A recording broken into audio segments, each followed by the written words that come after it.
Hello students, a very good morning to all. Welcome to the TSN online classes. Today I am going to explain class 12th chemistry chapter number 5. The name of this chapter is surface chemistry and today topic is dialysis. It is a process of the removing a dissolved substance from a colloidal solution by meaning a diffusion through a suitable membrane since particles in a true solution can pass through a animal membrane. आगे बताया गया है कि cellophane sheet but not be a colloidal particles or the membrane can be used of the dialysis. The apparatus used of this purpose is called the dialyzer. A bag of the suitable membrane containing the colloidal solution or suspended is a vessel through which fresh water is the continuously flowing. The molecules and the ion diffuse through a membrane into the outer water and the pure colloidal solution is left behind. Now electrolysis ordinarily, the process of the dialysis is quite slow. It can be made faster by applying an electric field. It is a dissolved substance in the impure colloidal solution is only an electrophile. The process is then named electrodialysis. The colloidal solution is placed in a bag of a suitable membrane while pure water is taken outside. Electrodes are fitted in the compartment. The ion present is a colloidal solutions migrate out oppositely charged electrodes. Next is ultrafiltration. Ultrafiltration is the process of the separating the colloidal particles from the solvent and the soluble solutes present in the colloidal solution by a specially prepared filters, which are the permeable to the all substance exist the colloidal particles. Now properties of the colloidal solution की क्या क्या properties होती हैं. Then the first is the colligative properties. The colloidal properties, the colloidal particles being bigger aggregates. The number of the particles in a colloidal solution is a comparatively small as a compared of a true solution. जो colloidal properties के अंदर जो colloidal particles जो होते हैं ये बहुत बड़े होते हैं और इन ये जो कोलाइडल सॉल्यूशन के comparatively small and compare to a true solution जो इनका जो साइज होता है वो इस तरीके का होता है. And in the value of the colligative properties lowering in the vapor presence is dispersed in a freezing point and are a small order of the compared to the values shown by a true solution at the same concentration. Now the next is the Tyndall effect. Tyndall effect is the scattering of the light in a colloidal solution. Tyndall effect का मतलब है कि जो light का scattering हो रहा है, scattering of light का जो फिनोमेना हो रहा है ये colloidal solution में जब होता है तो हम इसे Tyndall effect के नाम से जानते हैं. The effect was the first observed by Faraday and later the studied by a detail by the Tyndall and it formed the Tyndall effect.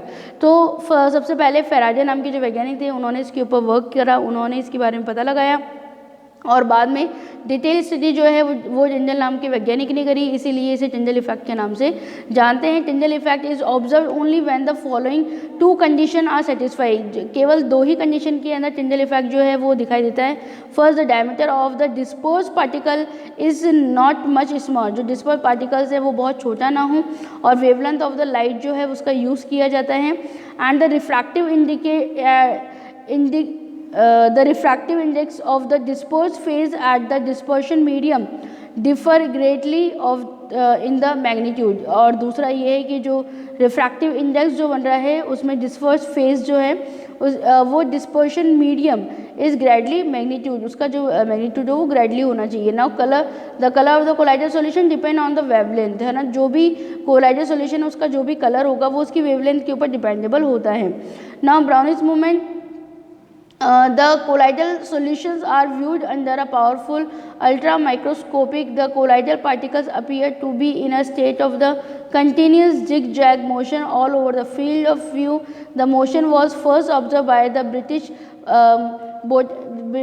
scientist Robert Brown and is known as the Brownian movement. तो इसे brownie movement के नाम से जाना जाता है. This motion is independent on the nature of the collider. ये nature of collide के ऊपर डिपेंडेबल है and depends of the size of the particle. इसमें जो साइज ऑफ पार्टिकल्स है उसके ऊपर कम्प्लीटली डिपेंड होता है और जो सॉल्यूशन है उसे विस्कोसिटी के नाम से जानते हैं, viscosity of the solution. So here we are showing the Brownian movement जो है उसे यहाँ पर दिखाया गया है.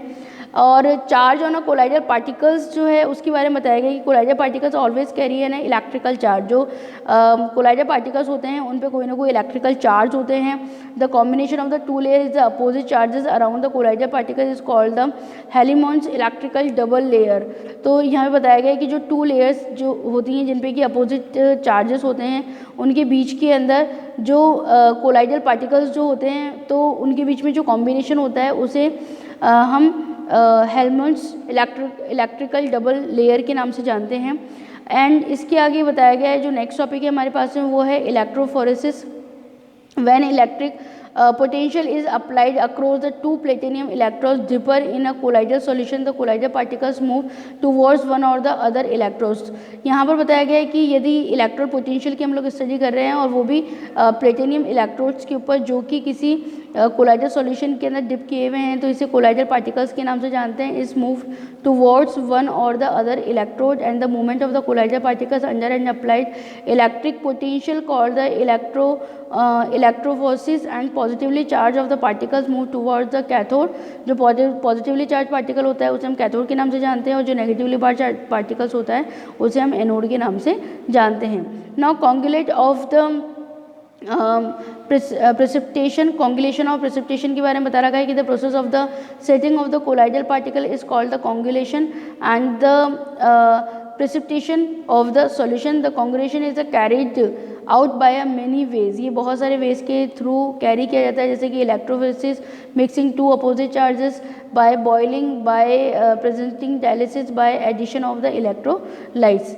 Now the next is the similar in the coagulation of the positive solution, the flacculating powder in the order is the FeCN whole by 6 or bracket 4 minus, so is greater than PO4 3 minus and it is also it's greater than SO4 2 minus and it is also greater than chlorine। The minimum concentration of the electrolyte is the millimoles per liter required to cause a precipitation is sold in a 2 hours is called the coagulating values। Now coagulation of the lipophilic solution, so there are the two factors which are the responsible for the stability of the lipophilic solution। दो character हैं, दो factor हैं जो कि lipophilic solution के लिए stability हैं जो कि शो करते हैं, रिस्पॉन्सिबल हैं। These function are the charge and the solvation of the colloidal particles। When these two factors are removed, a lipophilic solution can be coagulated। This is done by adding a electrolyte by adding a suitable solvent. तो दो तरीके से ये जो है कॉन्गुलेशन है वो complete होता है। And the protection of the colloids, lipophilic solution are more stable than lipophilic solution sols. जो लाइपोफिलिक सोल्स होते हैं वो लायोफोबिक जो सोल्स हैं उससे ज़्यादा स्टेबल होते हैं। This is to the fact the lipophilic colloids are the extremely solvated, है ना। इसके पीछे कारण ये है कि जो लायोफिलिक जो कोलाइड्स होते हैं वो एक्सटेंसली सॉल्वेटेड टाइप के होते हैं। The colloidal particles are the covered by a sheet of the liquid and in which they are dispersed। Lyophilic colloids have a unique property of the protecting and lyophobic colloids when a lyophilic source is added to a lyophilic solution, the lyophilic particles from a layer around the lyophobic particles and thus protect the latter from the electrolytes। Lyophilic colloids used to the purpose are called protective colloids। Now emulsion, these are liquid colloid system। emulsion क्या होता है बेटा, liquid colloid system होता है। and dispersion of finely divided droplets in another liquid। if a mixture of two immersible of the particles miscible liquids in shaken coarse dispersion of one liquid in other to the oriented which is called the emulsion। generally one and the two layers water। what are the two types of the emulsion is the oil dispersed in water and water dispersed in oil। तो two types के emulsion जो है वो हमें देखने को मिलते हैं। Now colloids around us, colloids कहाँ कहाँ पे हैं? Blue colour of sky, fog, mist and rain, food particles, blood, soil, formation of the delta. Application of the colloids, electrical precipitations of the smoke. Smoke is a colloidal solution, जो smoke है वो एक colloidal solution है। And the solid particles such as the carbon, arsenic compounds, dust etc. in air। The smoke before it comes out from the chimney it led through a chamber of the containing the plates having a charge opposite that the carried by the smoke particles. The particles on the coming in a contact with these plates lost their charges and get precipitated, and the particles these settle down on the floor of the chamber, and the precipitator is called the coronal precipitator. Now the purification of drinking water के बारे में बता रखा है कि the water obtain from a nature sources and containing the suspended impurities, जो हमें nature से वाटर मिलता है उसके अंदर कुछ इम्प्योरिटीज़ होती हैं. Alum is added to such a water to coagulate the suspended impurities and make water fit for drinking purpose. तो जो हम इसके अंदर फिटकरी जो होती है उसको हम इसमें मिलाते हैं, तो वो क्या करती है कि जो इतनी भी इम्प्योरिटीज़ हैं वो सेटल डाउन कर देती है और जो वाटर होता है वो पीने लायक होता है. हम उसे फिर छान कर उसे हम काम में ले सकते हैं. मेडिसिन्स के बारे में बता रखा है, टैनिंग के बारे में बता रखा है इसके अंदर. एंड जो लास्ट टॉपिक है उसके अंदर हम लोग देख रहे हैं कि जो फर्स्ट है मेडिसिन जो है कि most of the medicines are colloidal in nature. बहुत सारी जो मेडिसिन्स होती हैं वे नेचर में कोलाइडल होती हैं. For example Agrolol is a silver sol used in an eye lotion, and the colloidal antimony is used in a curing cleanser, and the colloidal gold is used for the intermuscular injection. Milk of magnesia and emulsion is used for stomach disorders. जो milk of magnesia होता है उसे हम stomach से related जो हमें acidity problem हो जाती है या हमें कोई स्टमक डिसऑर्डर हो जाता है तो उसके अंदर मिल्क ऑफ मैग्नीशिया जो है उसको हम काम में लेते हैं, वो भी एक तरह का कोलाइड ही है. Tanning animal hides are colloidal in nature. जो एनिमल हाइड्स जो होते हैं वो भी कोलाइडल होते हैं नेचर में. When a hide which has a positively charged particle is soaked in tanning which contains a negatively charged colloidal particles, mutual contact takes place. The result in the hardening of leather. The process is termed as tanning, and the chromium salts are also used place of tanning. तो जो animal के बारे में बता रखा है कि animal जो टैनिंग का जो प्रोसेस होता है वो भी एक कोलाइडल टाइप में होता है. Now photographic plates and the films, photographic plates and films are the prepared by the coating and emulsion of the light sensitive silver bromide is getting over glass plates and the cellulite films, and the rubber industry latex is colloidal solution of the rubber particles which are the negatively charged rubber is obtained of the coagulation of the latex. तो latex का जो coagulation है उसी से हमें rubber मिलता है.